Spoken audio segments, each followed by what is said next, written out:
I'm Mentor Chris, the proprietor Mentor Chris Academy, an online business consultant. I'm the author of the book How to Survive in Africa. I'm inviting you to my YouTube channel where I teach youths what teachers do not teach them at school. So, these are the practical components for epoxy graphic floor. I'm going to show you those components that we are going to use for the practicals, and I will pick them one after the other and explain them. What you have there on your screen is the component A and component B.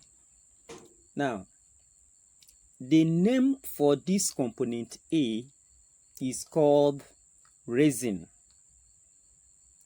while the name for the component B is hardener. So, let me start with the component A.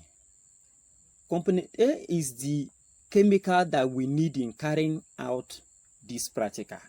It is also called epoxy resin or Part A. Why am I giving you all these names is in case you hear someone say resin and you say you did not hear component A, and another person now say epoxy resin or Part A, and you now get confused. No, they are the same. So if someone say component A, he also means Part A. And if the person did not call it Part A, he is free to call it epoxy resin. So there are different types of resins out there, and it is for you to know that the one used in doing this very work that will help this work last longer and produce quality design is either you call it epoxy resin, component A, or Part A. So what the next question should be, how can I identify this Part A, component A, epoxy resin, and the rest of them? First of all, it is colorless and is thick.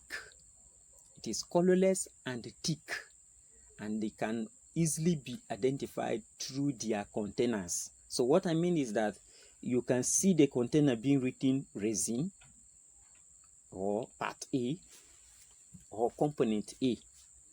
So that's how you will know the one that you are looking for.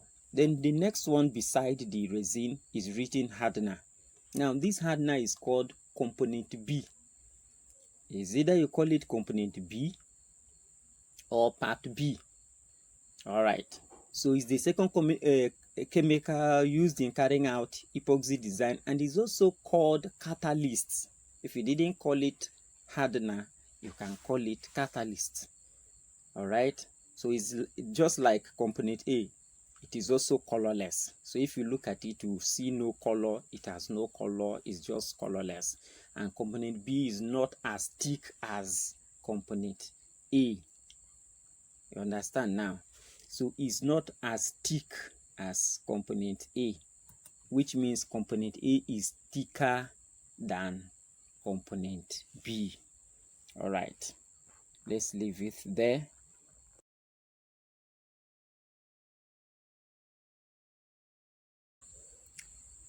You can see this written top epoxy, tabletop epoxy A, while the right hand side you see epoxy hardener. So from their containers you'll be able to know their differences. You can see this one, B hardener, A resin, or hardener B or resin A. They do differentiate them on their bottles or containers so that you'll be able to know them when you go to buy them. But this won't be a problem if you tell the seller I need component A, or you tell the seller I need component B, or if you tell the seller I need Part A, or if you tell the seller I need epoxy resin, the person will be able to pick it out, bring it out and give it to you. So those are not difficult. You can see where they are already turning them, the A and B being mixed together to start work. All right, let's move on.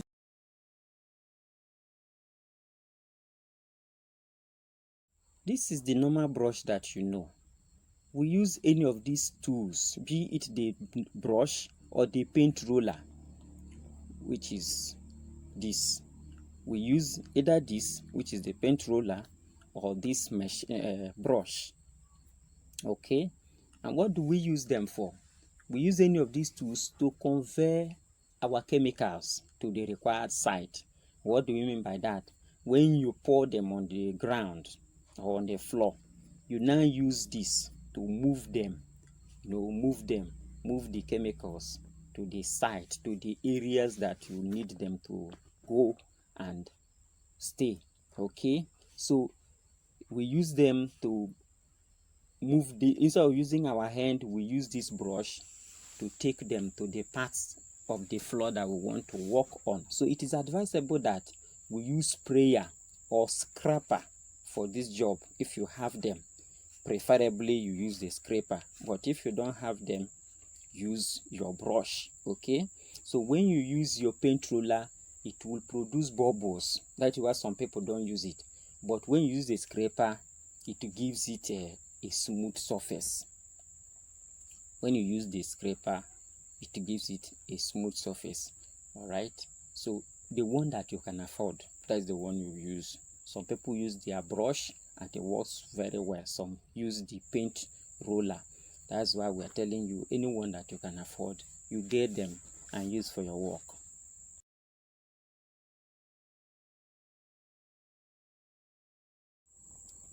This is the protective eyeglass that we use to prevent dust entering our eyes. We have different types of protective eyeglass. You have this, if you can. If it's this one you want to buy, you buy it. If it's this type, you can buy it. All we want is get your eyes protected. You can buy this colored, white, whatever. They are doing the same job. Get your eyes protected before you start this work, because if anything happens to your eyes, definitely you won't be able to see and continue the work. That's why you have to protect your eyes. All that we're showing here is things that will help you to prevent anything happening to you. We don't want accident to happen, but in case if it want to happen, you have already protected yourself. The work of this is to prevent anything, dust or chemicals entering your eyes. And when you're protected, you work better, you work faster, because you have no excuse. All right, so prevent anything from getting into your eyes, because you're going to work in the midst of dust and you're going to work with chemicals that are very, very harmful to the body.